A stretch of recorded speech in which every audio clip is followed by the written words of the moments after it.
¿Qué tal? ¿Cómo están? Les doy la bienvenida a este nuevo episodio de esto que es Saquen una hoja, la columna de educación de Vía Socialista.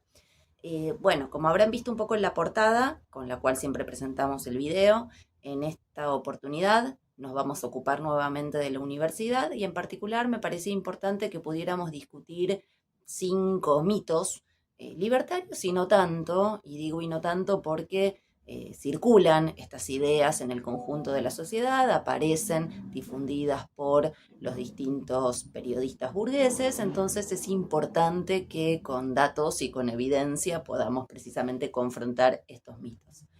Eh, Esta columna se está grabando el 10 de octubre, es decir, al día siguiente de que el gobierno de Javier Milei obtuvo una victoria en el Congreso, logrando ratificar el veto a la ley de financiamiento universitario. Hay que decir que no lo hizo solo, su aporte hicieron los gobernadores del PJ, como son Jaldo de Tucumán y Jalil de Catamarca, también el lugar que jugaron los radicales, también otros dos gobernadores como Vidal de Santa Cruz y Pasalacua de Misiones. Entonces hay un punto en el cual hay que ver, ¿sí?, que la gobernabilidad del gobierno está sostenida también por quienes se dicen oposición.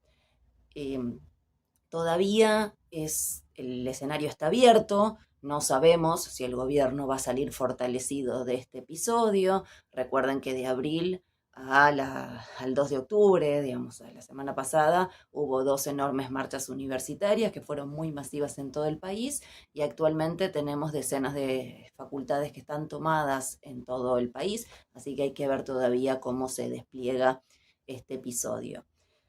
Me parecía importante que con evidencia discutiéramos 5 mitos, elegí 5, seguramente puede haber más, con lo cual si tienen ganas me dejan comentarios y les responderé preguntas, digamos, en este proceso, pero me parecía que es importante porque precisamente lo que está en juego detrás de todo este episodio es la defensa al derecho a la educación pública y gratuita, al último bastión antidegradación que es la universidad, a la posibilidad de que la universidad sea más masiva y que tenga mayor presencia obrera de la que ya tiene. Y el fantasma que sobrevuela es, bueno, si permitimos que se introduzcan aranceles o por un lado y el peligro de que se masifiquen al resto de la población o por el otro el de financiamiento, bueno, está claro que el proceso de degradación educativa que en esta columna venimos relatando hace mucho tiempo se va a profundizar. Eh, Sin más preámbulos, vamos entonces a empezar a analizar los 5 grandes mitos, libertarios y no tanto, en torno a la universidad. El primer mito que me parecía fundamental que conversáramos tiene que ver con esta idea de que los pobres no van a la universidad. Bueno, ustedes saben que tal vez recordarán, precisamente entre la marcha de abril y la marcha de octubre, el Consejo Interuniversitario Nacional, el famoso SIN, sacó una revista dedicada a poder mostrar con testimonios y también con algunos números, bueno, cuál era la composición, ¿sí?, de la matrícula que estudia en las universidades y en particular en las universidades nacionales del conurbano. Y ahí uno de los datos, digamos, que arrojaba la revista tiene que ver con que más de 7 de cada 10 estudiantes universitarios son primera generación universitaria en sus familias.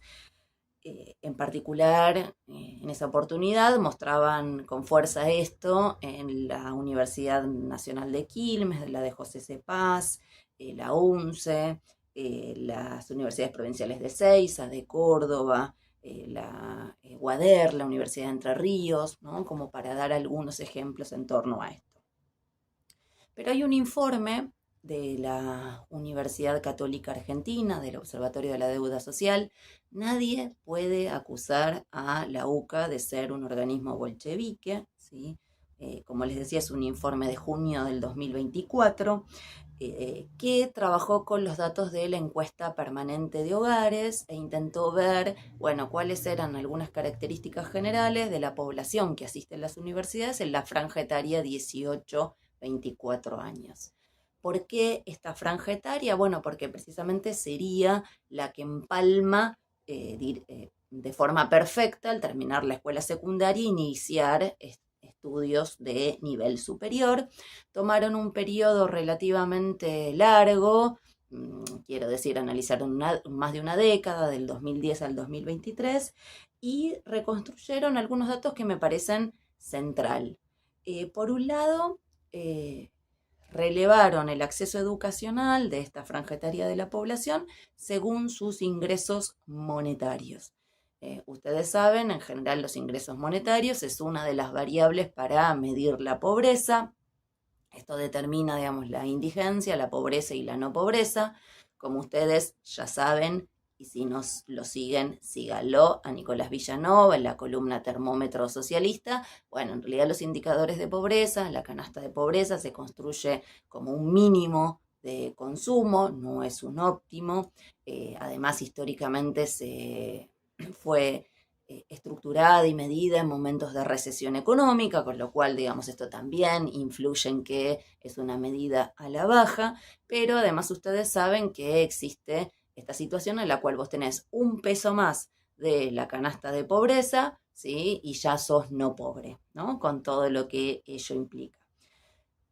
Dejando de lado este preámbulo o esta explicación, digamos, parcial de lo que es la canasta, para los que no tienen idea, lo que determinó la UCA es poder precisamente mirar, bueno, de esos jóvenes que tienen entre 18 y 24 años, cómo es el acceso educacional a los distintos niveles del sistema educativo según sean indigentes, pobres, no pobres. Y fíjense, y lo están viendo en pantalla, que inclusive el 24% de la población indigente cursa estudios superiores. Cursa o terminó estudios superiores y crece a un 30% dentro de la población pobre, dentro de la población no pobre, con las salvedades que les hice antes, bueno, que si tenés un peso más ya no sos pobre, ¿no? Por lo menos estadísticamente hablando, 1 de cada 2 cursa estudios superiores en nuestro país. Con lo cual, fíjense que este es un primer indicador a la hora de poder pensar, analizar si la clase obrera, ¿sí?, transita por las altas casas de estudio universitario, ¿no? Obviamente también en el informe relevaban el acceso educacional de la población por distintas franjas etarias, y ahí lo que se ve es que obviamente quienes tienen, digamos, tienen mayor participación o mayor presencia, ¿sí?, las franjas más jóvenes que las franjas de 45, 65 o más. Esto, digamos, es algo bastante elemental, pero de todas formas, fíjense que el encontrar, ¿sí?, que hay población de todas las edades cursando estudios universitarios habla también de la transversalidad de la universidad a nivel social, y por eso es que en las marchas universitarias hemos visto también no solo una transversalidad, podríamos decir, de clase, sino también, digamos, en términos de la composición de la población que marchó, porque precisamente es la que se expresa o la que, digamos, forma parte de esas universidades. Hay algunos otros elementos que también son interesantes para poder pensar las condiciones de vida y el acceso a la educación superior. Por un lado, bueno, en términos globales, sí decir que la matrícula universitaria para la UCA en este periodo creció con la presencia de jóvenes 18 a 24, pasó de un 30 a un 38%, es decir, se expande la matrícula en estos 13 años, ¿no? Y luego hay algunos elementos que el documento aporta para pensar precisamente cómo inciden las condiciones de vida a la hora de poder pensar qué es lo que ocurre en la universidad y evaluar su rendimiento. Y esto lo digo porque nosotros no podemos ni hablar ni defender la universidad como si fuera una isla aislada del conjunto de la sociedad, y por el contrario, todo lo que ocurre en la educación tiene una manifestación de lo social, de las condiciones de vida de la población, de trabajo, inciden en el sistema educativo.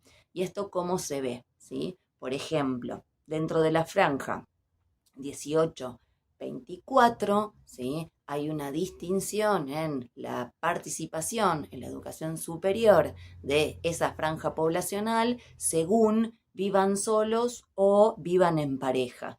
¿Y qué quiere decir que vivan solos o vivan en pareja? Bueno, es probable que si viven solos, en realidad no tiene que ver con si son jefes de hogar, sino, digamos, que no viven en pareja y viven en sus hogares, digamos, de base, con sus familias posiblemente, con su madre y su padre. Y si vos vivís en pareja, es muy probable que seas jefe de hogar o jefa de hogar o aportes a la economía del hogar, tal vez ejerces tareas de cuidado, eso implica que de movida es muy probable que tengas que trabajar para sostener y costear ese hogar y también tus estudios, ¿no? Entonces, cuando miramos la diferencia entre estos dos ítems, ¿sí? Si el 41,5 de la población, ¿sí?, que estudia en esta franja etaria no vive en pareja, mientras que el 16% de los que estudian en el nivel superior viven en pareja. Entonces fíjense ahí cómo hay un elemento en el cual inciden las condiciones de vida a la hora de poder pensar la participación en los estudios superiores, ¿no? Hay un segundo aspecto que conversábamos en la columna que hice sobre universidad en el mes de abril, que les voy a dejar igual el link al final de este video por si se la perdieron, que también releva el informe de la UCA, que tiene que ver con el efecto cuna, es decir, cómo inciden no solo las condiciones de vida con los elementos que planteábamos antes, sino también las condiciones de vida de la población. Y ahí lo que se observa, ¿sí?, es que de alguna manera, ¿sí?, quienes son jefes de hogares y no terminaron, ¿sí?, la secundaria, la mitad, ¿sí?, de ellos no termina la escuela secundaria si el jefe de hogar tiene la secundaria incompleta. Y de los adolescentes que viven en hogares cuyo jefe de hogar tiene hasta secundaria incompleta, solo un 18% cursa estudios superiores, ¿no? Entonces, fíjense la incidencia que tiene, qué es lo que pasa con el nivel educativo general de la población y cómo esto, de alguna manera, moldea expectativas en torno a la educación. Un segundo aspecto que también, digamos, tenemos informes que presentaban esto, ¿sí?, tiene que ver con cómo incide el mayor nivel educativo, ¿sí?, de madre o de padre en la población que estudia en las universidades. Antes les daba el dato del CIN, que arrojaba el CIN, pero también hubo un informe de la Universidad de Hurlingham, también tomando los datos de la encuesta permanente de hogares, que de alguna manera lo que mostraba, y miren estos números, ¿no?, focalizaba en las universidades del conurbano. Y encontraba, digamos, que casi el 30% de los estudiantes tienen madres con como mayor nivel educativo primaria completa. Otro 17,6% tiene madres con secundaria incompleta y un 26,2% con secundaria completa. Fíjense que si uno suma, efectivamente llega a este número que antes nos daba la CIN, ¿sí? Un 73,5% de los estudiantes de las universidades tienen familias, ¿sí?, que como mayor nivel educativo tienen solo, con suerte, secundario completo, ¿no? Entonces este es un punto a tener en cuenta a la hora de también, ¿sí?, pensar estos elementos. Y un último factor que también es importante a la hora de tener en cuenta, ¿sí?, tiene que ver con, ya que estamos hablando de las universidades del conurbano, ¿sí?, con qué pasó con la matrícula entre el 2005 y el 2023. Fíjense que es un periodo un poco más amplio que el que toma la UCA. Y ahí, en principio, lo que ocurrió en las universidades del conurbano es que la matrícula se expandió 239% en este periodo, cuando pasó de 108.000 estudiantes a 367.000, ¿sí? Y acá también lo importante para examinar tiene que ver con cómo inclusive la población, ¿sí? De menores ingresos, ¿sí? Ustedes saben que antes hablábamos para catalogar a la población, ¿sí? Indigente, pobre, no pobre, ¿sí? Pero a su vez los ingresos monetarios, otra forma de medirlos, tiene que ver con los quintiles. Se establecen 5 quintiles o también hay 10 deciles, digamos, son distintas formas de tomar lo mismo, ¿sí? Que dividen a la población según ingresos. En esta división de según ingresos, el quintil con ingresos más bajos, casi el 18% en el 2023, estaba cursando estudios superiores. Y ese valor, ese 18%, en ese periodo 2005-2023, se movió de 7,5 a 18%. Entonces, fíjense que este es un dato importante a la hora de pensar si la clase obrera transita o no transita a las universidades, porque efectivamente lo que encontramos es que incluso, ¿sí?, dentro de los sectores con menores ingresos, 1 de cada 10 cursa estudios superiores. Con lo cual esta idea de que la clase obrera solo pasa por la puerta de la universidad y no entra porque no tiene la posibilidad, es falsa a la luz de los datos. Ahora vamos a seguir avanzando en poder analizar algunos otros datos estadísticos, pero lo que sí surge muy fuertemente tiene que ver con, bueno, en realidad, digamos, la universidad podría ser más obrera en el sentido de tener una mayor cantidad de estudiantes en su seno si no tuviéramos la crisis que tenemos en la escuela secundaria, donde ustedes saben, porque lo hemos conversado muchas veces en esta columna, que 4 de cada 10 no tienen problemas de lectocomprensión al terminar la escuela secundaria. Entonces, claro está, ¿sí? Eso incide en las trayectorias universitarias y el otro aspecto es si de cada 10 que arrancan la escuela secundaria, solo 6 llegan al último año en tiempo y forma y de esos 6 el 75% egresa en tiempo y forma, bueno, efectivamente esto también es un elemento a tener presente a la hora de evaluar o concluir que la universidad podría ser más obrera, tener mayor presencia de obreros, si la escuela funcionara mejor y no viviera un profundo proceso de degradación hace décadas.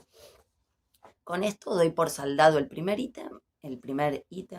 mito, y vamos a pasar al segundo, que es el problema de los extranjeros, ¿sí?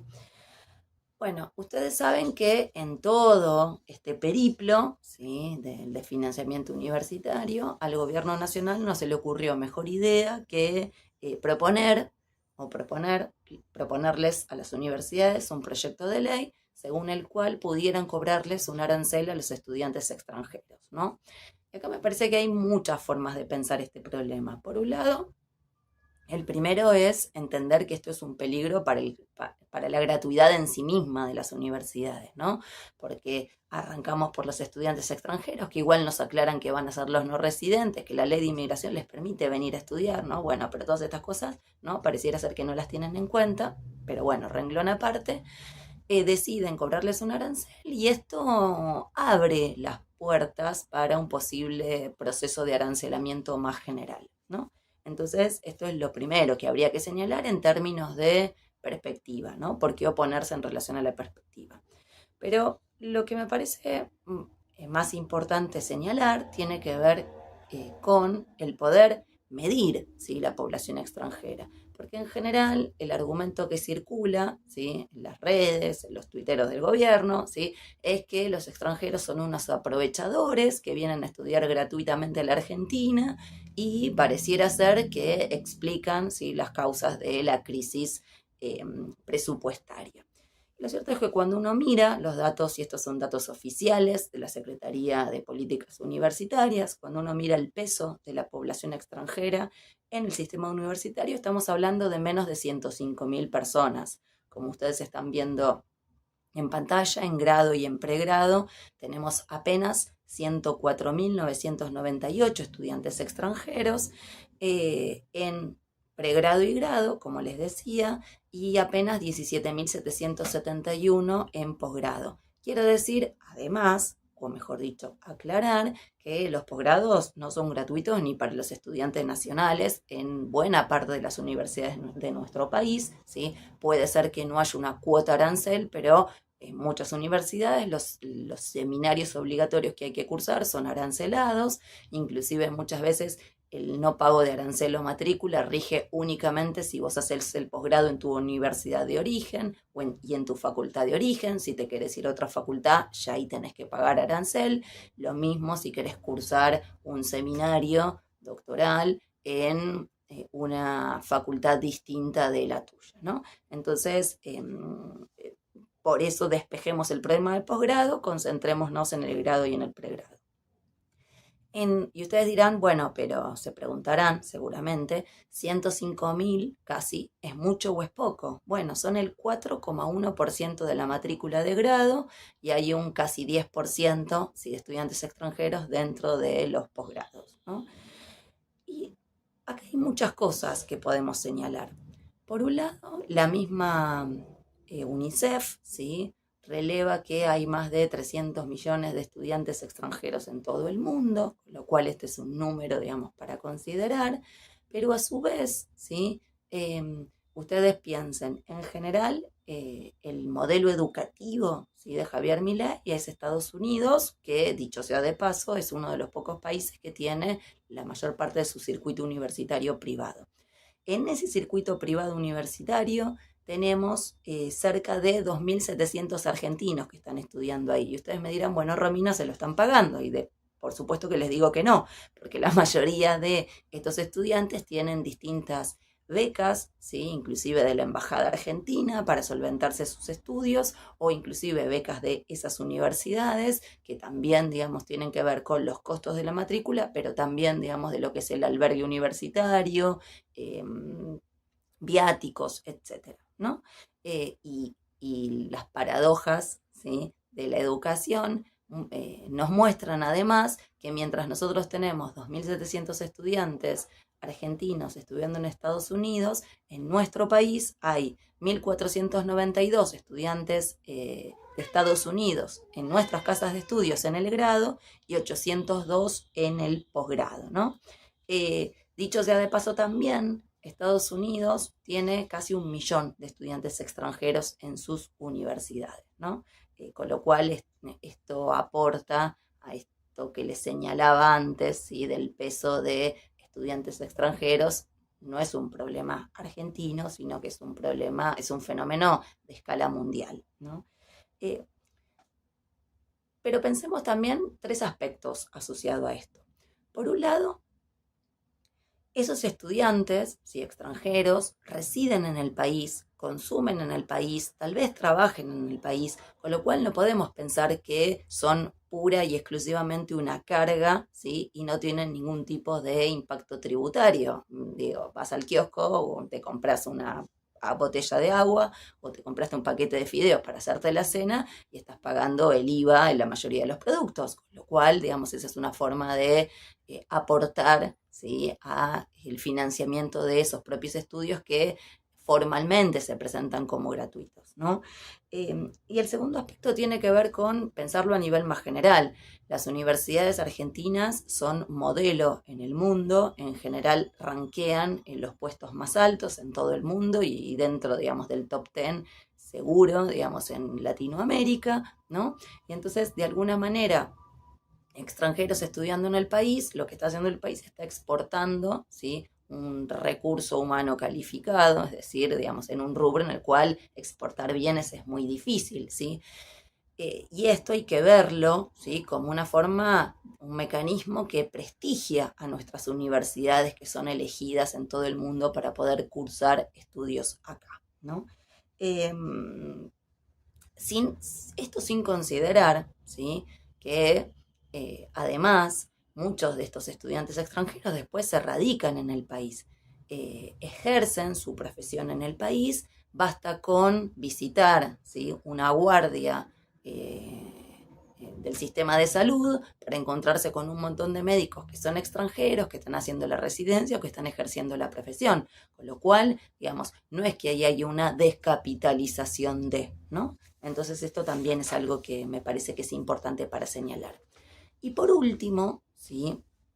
Y volvemos al número de 122.769 estudiantes extranjeros entre grado y posgrado, son muchos o son pocos. Bueno, hay que colocar el peso de esos estudiantes universitarios en relación a el peso total de la población extranjera en nuestro país, sí que según el censo del 2022 teníamos 1.933.463 extranjeros residiendo en nuestro país.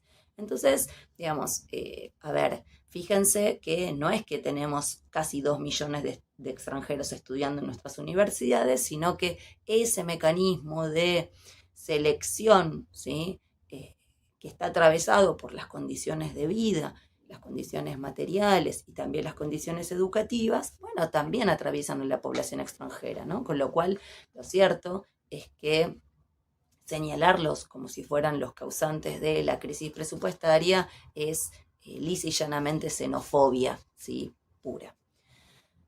El tercer mito que quería que conversáramos tiene que ver con la matrícula y el rendimiento, ¿sí? Fíjense que en los últimos días, y les diría entre la noche del 9 y lo que está transcurriendo el 10 de octubre, mientras se graba esta columna, el gobierno se encargó de sostener lo mal que funcionaban las universidades nacionales, las universidades estatales en particular, o porque suponen que hay un exceso de docentes, o porque señalan que se cursan pocas materias, y entonces, digamos, inclusive el mismo Carlos Torrendel, el secretario de Educación, salió a decir, ¿sí?, que las universidades inflaban la matrícula para obtener recursos, como si en Argentina el presupuesto fuera asignado con un sistema de vouchers, algo que efectivamente no es así, ¿no? Pero digo, al margen de eso, algo que me parecía interesante que comparáramos era el rendimiento de las universidades estatales con las universidades privadas. Va de suyo, como punto de partida en esta comparación, es que ya cursar en una universidad pública o en una universidad privada implica una extracción de clase distinta, porque para la universidad privada tenés que pagar la matrícula, tenés que pagar las materias, tenés que pagar inclusive el derecho a examen, entonces ya ahí claramente hay un sesgo, ¿sí?, de extracción social distinta entre un sector y otro sector. Y si lo pensamos en relación a lo que antes mirábamos de la UCA, ¿sí?, no es lo mismo si en tu trayectoria universitaria vos sos jefa o jefe de hogar y tenés que trabajar y entonces estudiás en tu tiempo libre, ¿sí?, que si tenés todo el tiempo libre para estudiar porque no ejerces ninguna de esas actividades. Entonces, este es como un primer punto de partida. De todas maneras, van a ver cómo, ¿sí?, el rendimiento de las universidades estatales versus las privadas no es muy distinto, ¿sí? De hecho, ¿no?, fíjense, si uno tomara la matrícula universitaria, ¿sí?, del sector privado, tenemos cerca de 510.221 estudiantes y como nuevos ingresantes un total de 176.628. Es decir, si uno, esa cantidad de ingresantes, los que arrancan primer año, ¿sí?, de sus carreras, los comparamos en relación a la matrícula total, esa división, ¿sí?, esa cuenta porcentual, nos da que los ingresantes son un 34% de la matrícula total.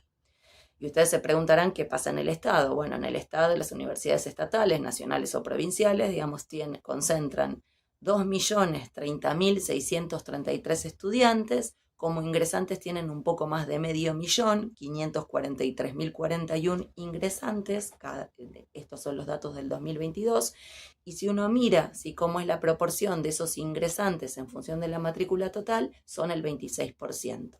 Entonces, fíjense que si bien hay una diferencia porcentual, ¿sí?, en realidad no estamos hablando de una diferencia que es del 10 al 1, si consideramos además lo que indicábamos antes, ¿sí?, que ya esta distinción por tipo de gestión me está hablando de una composición social distinta y sabemos que condiciones de vida, condiciones materiales y estudiantes que trabajan, sus trayectorias educativas tienden a ser más largas, ¿no?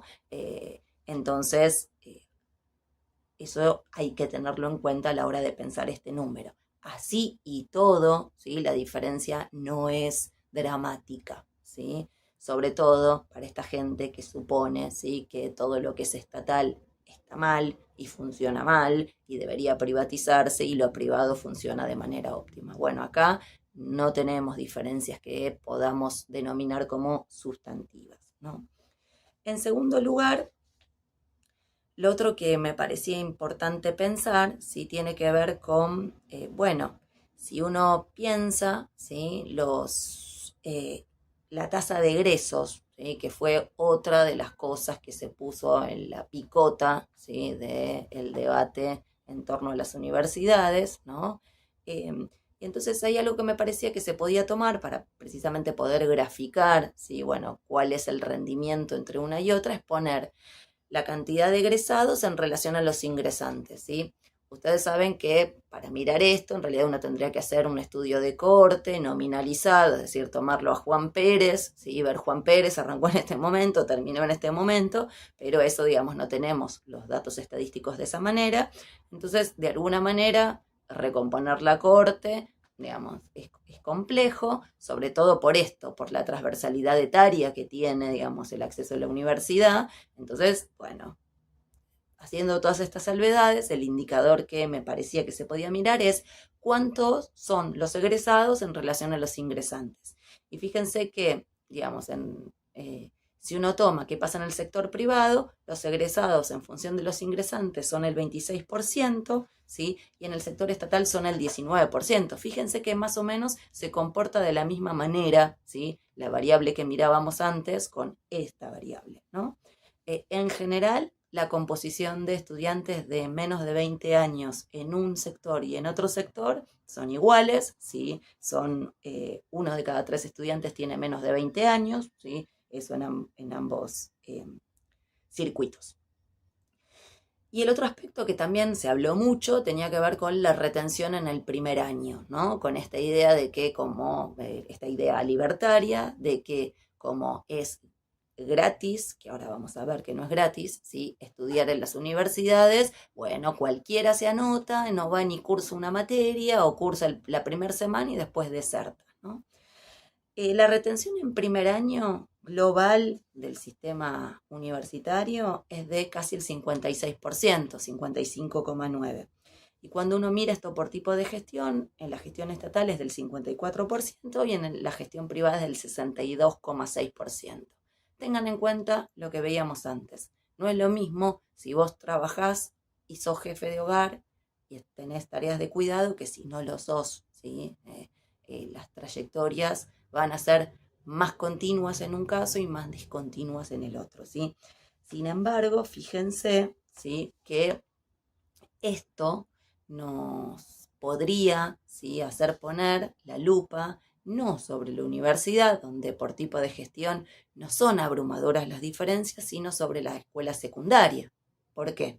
Porque si 4 de cada 10 estudiantes que terminan la escuela secundaria tienen dificultades de lectocomprensión y 7 de cada 10 tienen estos problemas en matemática, bueno, es evidente que esa trayectoria universitaria no va a ser, ¿sí?, un lecho de pétalos de rosas, ¿no? Entonces, este es un primer punto para poder pensar qué indica este número. Y hay otro, sí, que tiene que ver con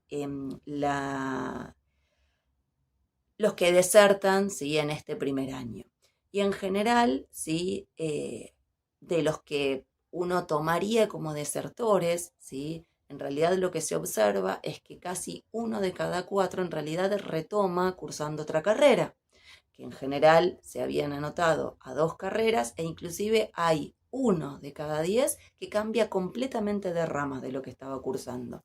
Y de nuevo, esto nos lleva a poder ver el problema en el nivel secundario. ¿Por qué digo esto? Bueno, porque la escuela secundaria no ejerce ningún tipo de orientación vocacional, ¿sí?, para que estos ¿sí? Vaivenes no se produzcan a lo largo de la carrera universitaria, ¿no?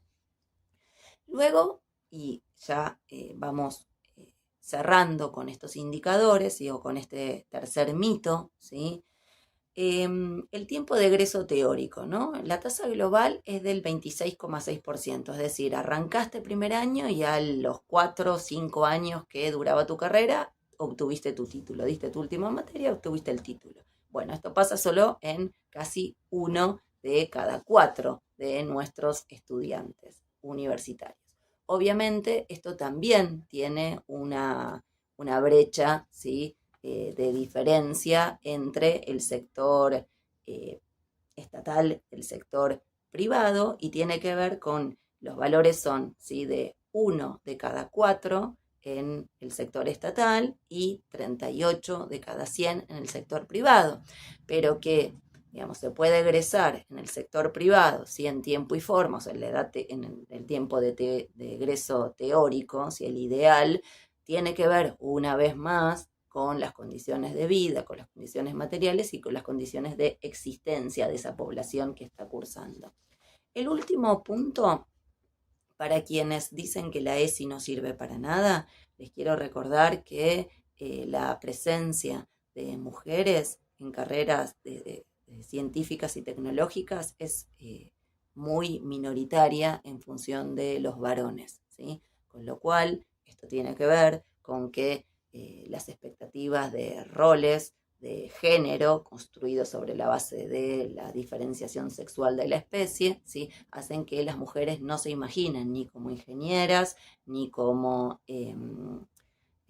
astronautas, ¿sí? Ni como científicas, ni como matemáticas. Entonces, fíjense cómo ¿sí? Necesitamos mucha más ESI para llevar adelante esto. Y lograr una paridad ¿sí? Sexual en las distintas carreras.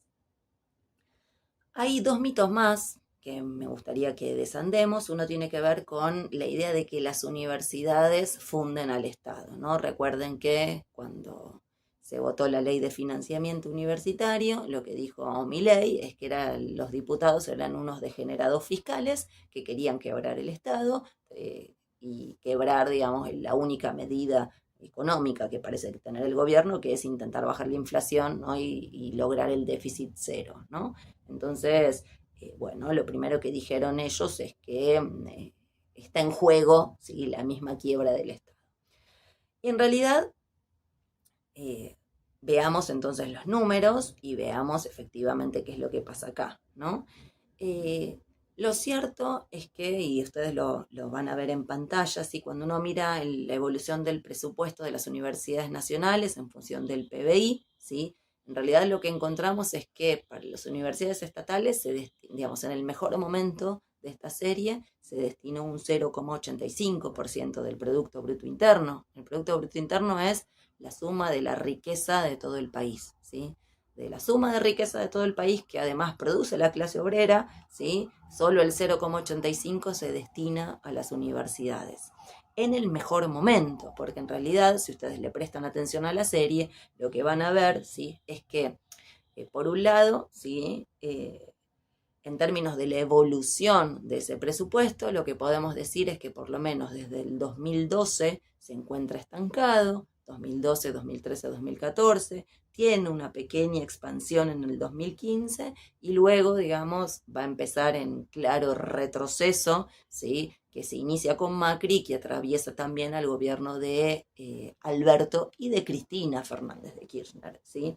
De hecho, fíjense, ¿sí? Que cuando uno mira la magnitud del PBI que se destina para educación, ¿sí? En el año 2022, para educación superior, en el año 2022, el promedio es el equivalente, ¿sí? A el del año 2009, y en el año 2009, ¿sí? Teníamos por lo menos, ¿sí? La mitad de la matrícula universitaria que tenemos en el año 2022. Por otra parte, y esto da para otra discusión más conceptual, ¿sí? Piensan que atar el gasto en educación o la inversión en educación al PBI es, digamos, un fenómeno cíclico, ¿no? Con lo cual, Si se contrae la economía en Argentina, la masa de recursos que se destina a educación es menor, y si la economía, digamos, crece, la masa de recursos pasa a ser mayor, ¿no? Si sumáramos a las universidades privadas en esta serie, en general, si el PBI destinado a las universidades no es mayor al 1%. Entonces, pensemos, ¿qué ocurre en otras partes del mundo? Bueno, esto se los contaba un poco también en la columna de abril, ¿sí? En Estados Unidos, Canadá, Reino Unido, ¿sí? Y Australia se destina el doble del Producto Bruto Interno al nivel superior que en Argentina, casi un 2%, y ustedes dirán, bueno, son países muy distintos al nuestro, ¿sí? Chile y Brasil destinan el 1,5%, con lo cual ya tienen un financiamiento que es un 50% mayor al de nuestro país, ¿no? Piensen además que en general de los 70 para acá, la matrícula universitaria se multiplicó por 6, ¿sí? Y si lo miráramos, digamos, de los 90 para acá, digamos, la matrícula aumentó 4 veces más, y eso no es lo que pasó con el presupuesto. Pero el otro elemento que me parecía importante para medir, ¿sí? Tiene que ver con, bueno, ¿es mucho o es poco el 1%? Claro está, recién les contaba, en relación a lo que gastan otros países, parece poco, ¿sí? Pero veamos en esta Argentina, ¿sí? ¿Quiénes tienen mejor suerte? Este dato que les voy a dar y el gráfico que ustedes están viendo, se lo debo a Jonathan Dato Mata Relato. Sigan su podcast, háganse fan de esa columna, ¿sí? Y fíjense que lo que hicimos con Jonathan es buscar un elemento, ¿sí? Que sea de comparación, ¿sí? En relación al, el peso de ese PBI, ¿no? Destinado a educación. Y fíjense que en gastos tributarios, ¿sí? Originados en los regímenes de promoción económica como porcentaje del PBI, ¿sí? Es decir, cuánta plata recibe la burguesía, ¿sí? Como subsidios, exenciones fiscales, que les perdonan las cargas patronales, etcétera, etcétera. ¿Sí? En general la evolución del PBI es, digamos, muy parecida en magnitud a la que se destina a toda la educación superior universitaria, ¿sí? Y además, digamos, en general, fíjense que tiende a oscilar, digamos, menos que el presupuesto universitario, ¿no? Y de toda esa masa de recursos que ustedes están viendo, tengan en cuenta que la mitad va a parar a Tierra del Fuego, es decir, a un número muy, muy, muy pequeñito, ¿sí? De burgueses, y la otra parte, digamos, se destina, el segundo rubro, digamos, que más recibe de ese porcentaje del PBI, ¿sí? Es el régimen para el fortalecimiento de la micro, pequeña y mediana empresa, ¿no? Para las pymes. Entonces, así las cosas, ¿no? La primera conclusión que hay que sacar es que, en general, fíjense que la clase obrera, que produce toda la riqueza del mundo, ¿sí? La riqueza local, que tributa, además, con cada producto que va y compras y con cada servicio que paga, ¿no? Es decir, no solo la que produce la riqueza, sino que es también la que paga impuestos, y uno de los impuestos más regresivos, como es el IVA, ¿sí? Que es un impuesto que está dirigido a los alimentos, ¿sí? Bueno, la clase obrera, ¿sí? Que produce toda la riqueza y que tributa, digamos, se paga sus propios estudios universitarios, que es lo que luego vemos, ¿sí? Como un ítem del presupuesto, como si ese dinero, digamos, se generara, digamos, en la casa de papel. Y fíjense además que esa misma clase obrera que produce toda la riqueza del mundo es también, ¿sí? La que financia a estos burgueses, de cuyos beneficios no recibe ninguno, más que, digamos, seguramente un sistema previsional desfinanciado producto de las exenciones de cargas patronales, etcétera, etcétera, ¿no? Con lo cual, lo cierto es que habría que preguntarse quiénes son los verdaderos degenerados fiscales cuando señalan, ¿sí? Que la clase obrera no va a la universidad y que además, digamos, se aprovecha de la gratuidad. Y el último punto, que es como el último mito, que es como una especie de apostilla, sí tiene que ver con esto de si las universidades logran lavarle el cerebro, ¿sí? Al conjunto de la población que por allí transita, y en particular, digamos, a que ese lavaje de cerebro tenga un espectro libertario. La verdad, sabemos. Para Javier Milei, desde Horacio Rodríguez Larreta hasta Romina del Pla, son todos comunistas, igualmente comunistas.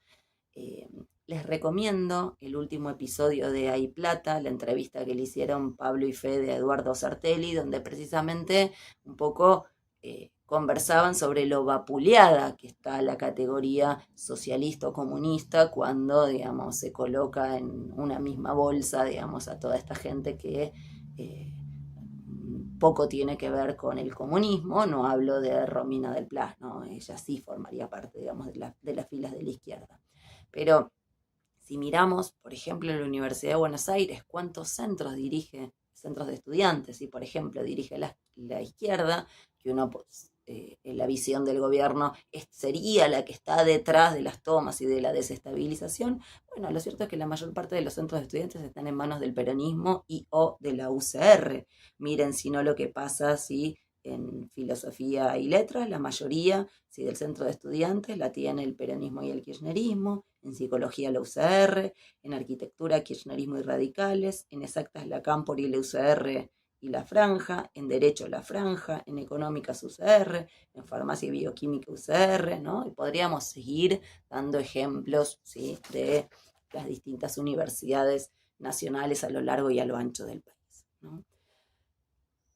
Para cerrar, ¿sí?, para que no se haga más largo este video, que desde ya les digo, déjenme comentarios abajo, así se los respondo, sugiéranme temas que les gustaría que hablemos en esto, que es saquen una hoja, ¿sí?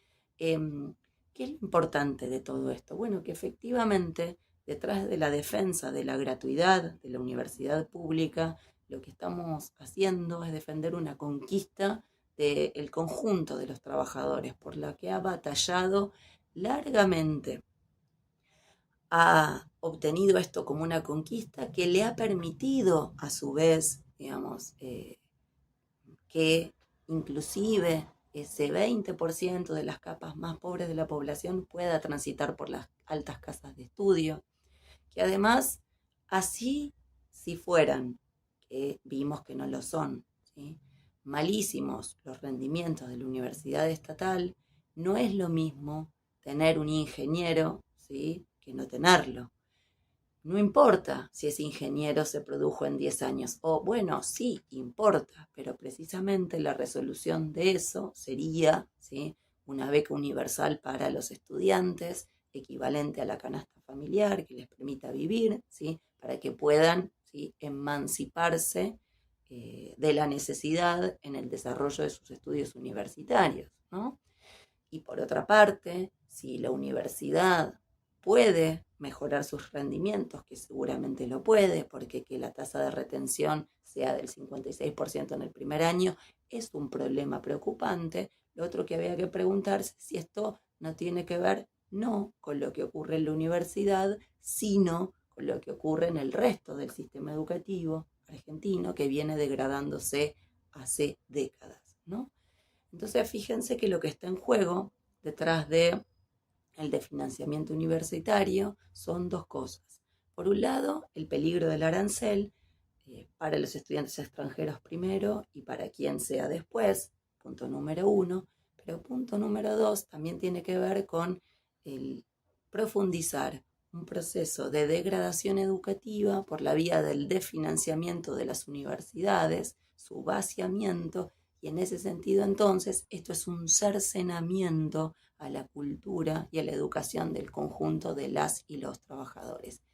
Esto es lo que está en juego cuando discutimos qué pasa en la universidad, cómo funciona la universidad y, por supuesto, si de lo que queremos es construir una mejor universidad, lo que hay que pensar es que esa universidad tiene que estar al servicio del país, ¿sí?, y que entonces necesitamos un país, también es condición necesaria para mejorar la educación desde el nivel inicial hasta el universitario. Bueno, amigas, amigos, los dejo. Les pido que se suscriban al canal de YouTube de Vía Socialista, que sigan las columnas de los distintos compañeros y compañeras, La Fuerza que Mueve al Mundo, Mundo Populista, Termómetro Socialista, La riqueza de las naciones, ya les dije, Dato Mata Relato, háganse fan de Hay Plata, si ustedes quieren verla, si ustedes quieren saber qué está pasando en el país, todas las semanas, todos los miércoles a las 20 tienen que prenderse al noticiero semanal de Vía Socialista, que es Hay Plata, con la conducción estelar de Fede y Pablo. Así que, bueno, suscríbanse, ¿sí? Recuerden que si ustedes quieren que las ideas de Argentina 2050 lleguen a discutirse electoralmente, les estamos pidiendo que donde estén en el país se afilien a Vía Socialista.